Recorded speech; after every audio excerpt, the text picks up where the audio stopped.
Good morning. Alright, it is the day of the race. Successfully got a really good sleep last night. I had 7.5 hours, which was great, and REM is like 2 hours 15, which I'll take. I'm just finished getting back from the shops there. I just grabbed some food for breakfast as my first meal. I've held off a couple hours now just to let my digestion system basically kick in and hydrated ever so slightly. Got some electrolytes in with a little bit of beta-alanine, and now I'm just going to start eating, and I'm going to have my first coffee just to help with the movement, let's just say, of everything.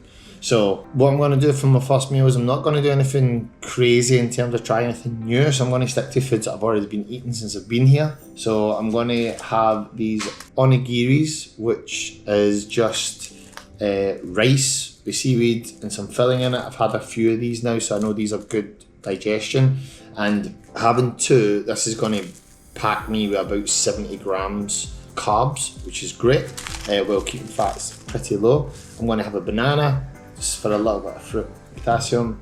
I've got some mung bean milk, which I had yesterday and it was delicious. That sat really well in my stomach, so I'm going to have that as well, just as a little bit of added protein. And then I've just got a nice little boiled egg for some good nutrients in there as well. So that's what I'm going to have just as my first meal. And it's 9:36 now. The race is at between 5:40 and 6 o'clock. I'll find out my race time when I actually arrive, because they've not sent me the email yet, but once I arrive there they'll be able to sort me out, no bother. But once I have this meal, I'm just going to sit and chill, I'm just going to relax. I'm going to continue doing a little bit more mobility work, adding in hydration ever so slightly as the day goes on, keeping electrolytes going in, keeping my supplements going in, and just getting myself primed for the race. If I'm honest, I'm feeling so ready for stepping up onto the grid and just putting my absolute all into it now. Like, there's nothing else that needs to be managed. It's just a matter of showing up and actually doing the race now. Woke up this morning telling myself 100 ball balls, 100 ball balls, 100 ball balls, 100 ball balls, and just visualising me doing an unbroken amount. That's all I've been doing over and over and over again in my head, because I want it. You know, because it's not just so much about doing the 100 unbroken, it's the fact that it's the end of the race, and it's when you're at your end, you're spent, there's nothing left in you, you're totally destroyed, and you've got that one final task to complete, and you can complete it, but there's also that little Easter egg of doing it unbroken. And all my life I've always had like hardships, I've always had like pullbacks, I've always had, you know, things that haven't worked out for me and have resulted in me, you know, feeling lesser. Through all those different hardships, there was always a moment of resilience where I just go back up again and I just continued through it, and it didn't matter what got tossed at me, it didn't matter what tried to push me down and make me feel like I wasn't good enough. Like, I always managed to like break through of it, you know, and actually make something of myself. This today with these wall balls at the end, I'm kind of using as an extra way of looking at an obstacle that's in my way, that's trying to push me back, and I'm trying to lean into it. You know, and the more it pushes me, the more I'm trying to lean into it and be like, cool, keep coming. And that's why I want it. It's not so much getting the badge, it's more what it means to me to actually represent resilience and tenacity towards life, no matter how much it's trying to, you know, push back at you and tell you that you're not good enough, or push back at you and put you down a peg. And it's just how we stand up to it and lean into it again and say, nah, another day, and we keep going.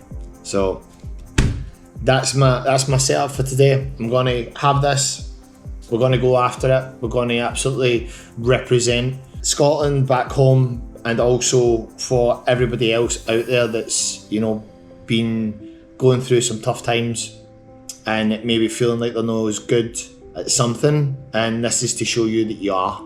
And I can definitely say that going through the stuff I've went through, I definitely shouldn't be doing the things that I'm doing right now. You know, if I allowed exterior things have an effect and defeat me, but I didn't.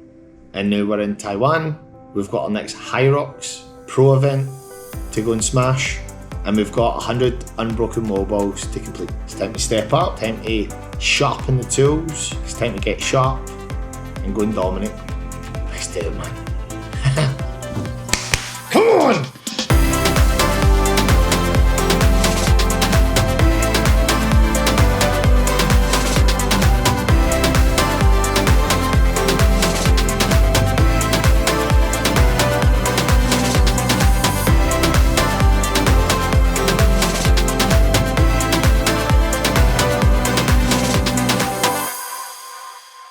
I'm already sweating. That's me just on my way up to get started. This will be the last video. After this, I'll have finished HYROX Taipei. Everything's went really, really well. Warmed up, everything feels good. And now I'm just, you know, priming myself to go up to the actual stations now and start getting myself properly warmed up. I've got exactly 58 minutes before we do the dance. But it feels good. I was mingling with all the other athletes and all that there. I know the people, some of them are absolutely rapid and really high up. So I'm going to be doing my best to try and keep a good pace, not get carried away. And I've also got some people that are going to get some content for me as well, which is great, who've only just met me. They're like, we're going to hang back and get some content for you. I'm like, yes. That's what HYROX is about. HYROX is just this thing where everybody gets together and supports each other, and it's absolutely brilliant. And I love seeing it. So I'm excited. All that's left to do now is go and smash it at the park. I'm ready. I'm literally so ready for this, and I'm just going to give my absolute all and push as much as possible. This is what it's about. Wish me luck, guys.